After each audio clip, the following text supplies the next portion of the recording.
And yet, we've almost doubled as a city in size.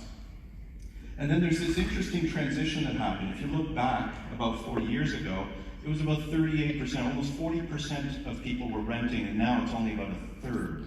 So some of the reasons behind that, one is that there was incentives with CMHC and the federal government for people to buy homes versus rent them. And that was certainly one effect that offset it. But the other thing that happened is when people had the ability to buy more homes, they were able to provide rental housing. So then if you take a look at that first number and you say, well, 63,000 were primary versus 133,000. The rest of that was duplexes, single-family homes, secondary dwelling units, and lately now coach houses as well. So you start to see a shift from major corporations providing rental housing over to private landlords, small private landlords, being a very significant impact.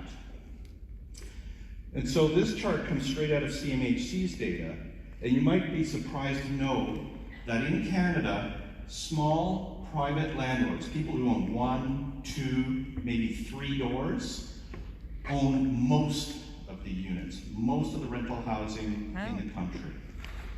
It's almost 50% there just on its own. And when you consider that some private landlords are incorporated, they also fall into that second highest candle as well. So what I'm going to talk about are the things that are affecting the corporate side, corporate decisions, and what's affecting the private investor decision. So again, this was supposed to be a build, but what we'll start with is how does a corporation actually value what they're going to invest in? So if you're the CFO of a corporation, the thing that you're asking is, if we're going to put $1 here versus here, which one's going to give us the best return? The tool that's typically used is either an internal rate of return or something very similar to that, which measures how much you're going to get over what period of time. Okay, that's what that little graph is meant to represent. And now, if you're looking at that as an investor, and if you're a corporation, you take a look at what condos are going for. This is data from the Ottawa Real Estate Board, and you can see that condos are going for the mid-4s, roughly, if we average it for the year.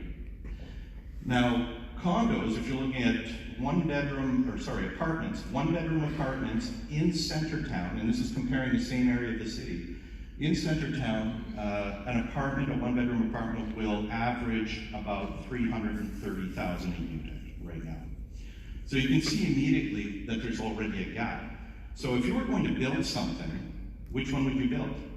Just based on the yield, right? So condos tend to be a favored piece. Then you take a look at other aspects of it. So for example, with condos, as Jazz was talking about earlier, they're kind of sold before you even build them. So that comes into play. When you're getting charged tax, the HST, it's typically the buyer that picks it up. If you're building an apartment for yourself, you are now responsible for the HST. And yes, there are some rebates that go with that, but you're fundamentally on the hook for that. So I just wanted to give you a quick breakdown here in terms of the cost of development. So the first thing everybody understands is there's a development charge. And I just used a one-bedroom bachelor setup because this is all published in the city, so you can see what a two-bedroom looks like. Development charge right now is roughly $12,000, but there's some miscellaneous things that go in there, education levy, application fees, etc. So it works out to roughly $15,000 for a development fee. Then, specifically if you're going with larger systems, so if you're going at least with 4 units or bigger, then you go through a process called site plan control. So if you're doing this for the first time, you go, okay, got the development fees, oh, now I gotta do site plan control, okay, that shouldn't be hard. And I'm gonna just tell you something that's kind of funny. The first time we ever went through site plan control, Chani was in charge of it, and I hope you don't mind me saying this, right? But they asked, well, we need a landscape design, we need drainage, all this kind of stuff. The first thing that we did, and I agreed with them, she and I worked on this together, is we drew a picture of the yard and decided where all the flowers would go and where the walkways would be. And City Hall kind of laughed at us. That's when we discovered you actually have to pay professionals to build and create these documents. So that was quite a long time ago. We've evolved since then. But it works out to about $25,000 of application fees and supporting documents. And then the province tells the city, by the way, whenever you build a unit, you have to have some park plan that goes with it. So this is really meant, for example, in the suburbs, you're building a subdivision, you have to set aside a park. It's a provincial regulation. But if you're doing things downtown, it's kind of hard to do that. So they have this carve out, if you will, in their policy called cash in lieu of parkland fee.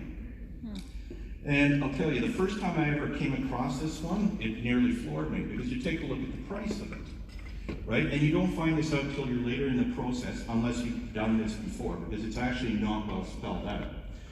There's one other thing that comes out of that cash in lieu of parkland fee. If you look at the development fee, the city has a very good policy that says, if you build downtown, the development fees are less expensive. If you build in the burbs, it's going to be more expensive. What? The cash in lieu of parkland fee, which is mandated by the province, says it's based on the price of land. So, what ends up happening is, all the offsets that you get that the city tried to do at the permit level is completely, basically eliminated by the cash in lieu of parkland fee. So they work against each other, unfortunately, and that's an area of improvement.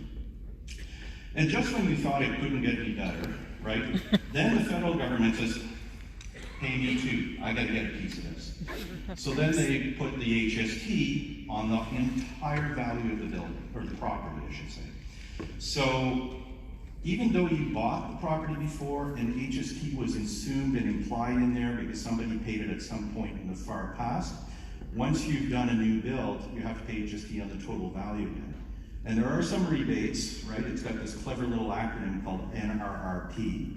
And in there, you can get up to 60% of your HST back, but then that scales. So if that apartment that you built was, say, $450,000 instead of $350,000 or $330,000, then that would actually end up being zero rebate on your HST. So again, penalized in the downtown core.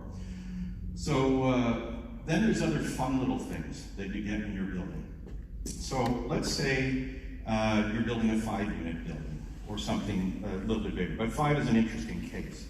The building code says you have to have water and electrical hookups for washer and dryer in every apartment. That's even if you have central washing and laundry facilities. So you still have to do the hookups, which means then you have to provision it from an electrical perspective.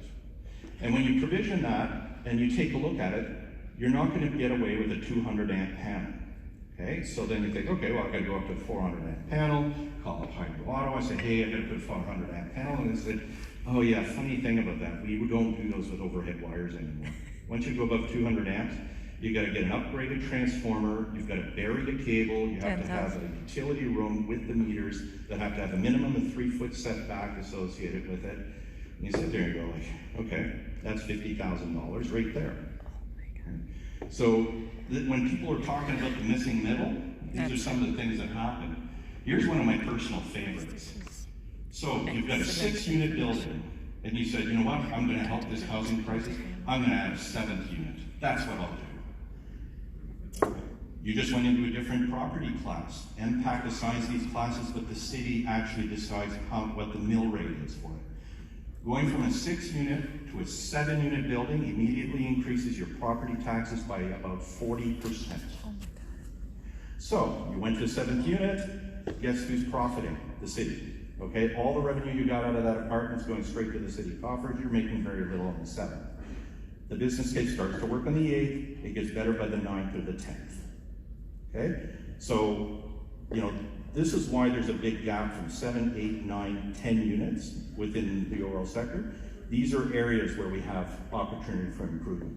Now, I will say that the Eastern Ontario Land Organization that you heard John earlier has been working with the city to try and get some of that evened out, but it's going to take many, many years before that happens. So that was the corporate side. So you can see that by default, corporations would prefer to build condos. The money's better with all the assumed costs that are underneath. Now let's take a look at the other demographic, the individual investor.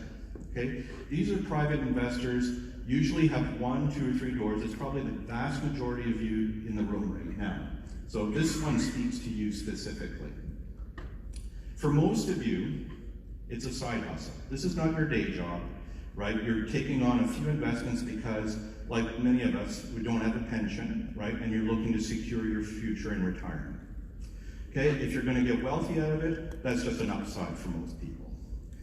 So remember what I said. This is the majority of where apartment and housing stock actually come from.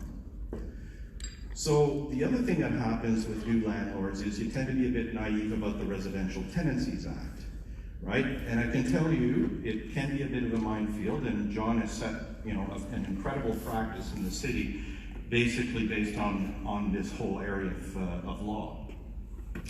So with the Residential Tenancies Act, if you don't know what you're doing, there's two things that happen. One is that as a landlord, you can get yourself into a lot of trouble because there are rights and there are obligations associated. And on the obligation side of it, right, if you don't understand what your obligations are, you can be harmed to tenants. And just to put it into perspective, and I really wish this one was a bill, the harm that's done to tenants in terms of the number of filings that happen every year is just over 8,000. These are tenants with legitimate complaints in most cases against landlords. But take a look at the next number.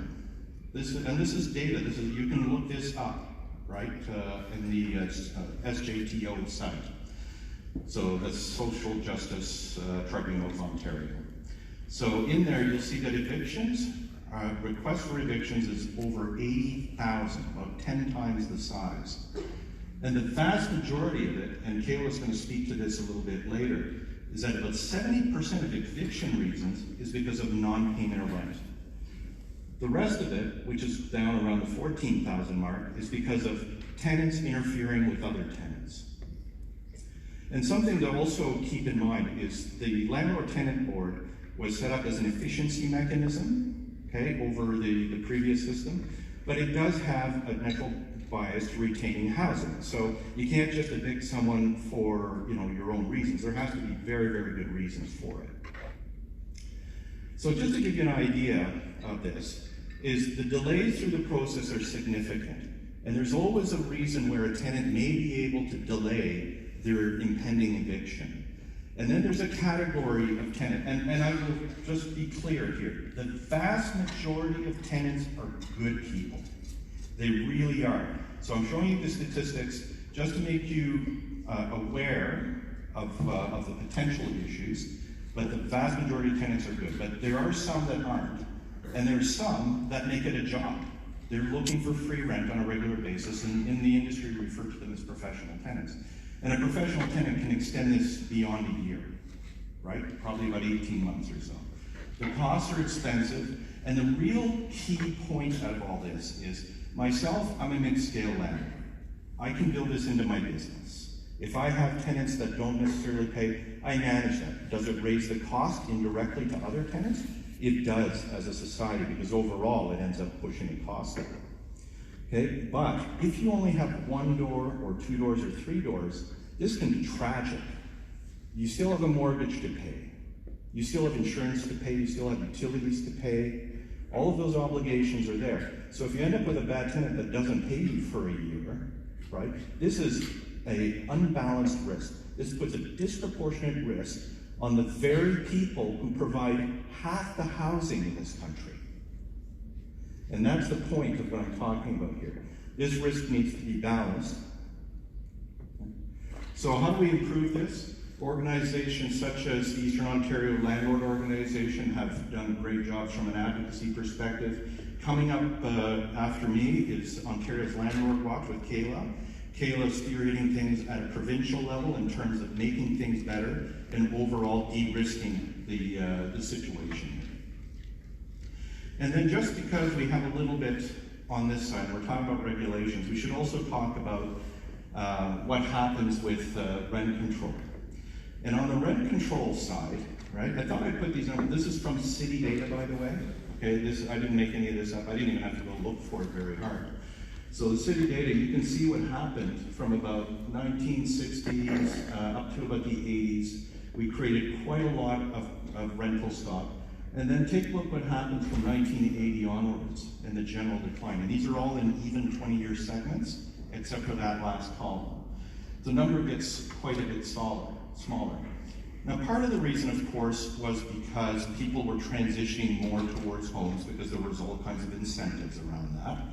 But the other thing that happened in that time frame was the introduction of rent controls. Rent controls got introduced in the early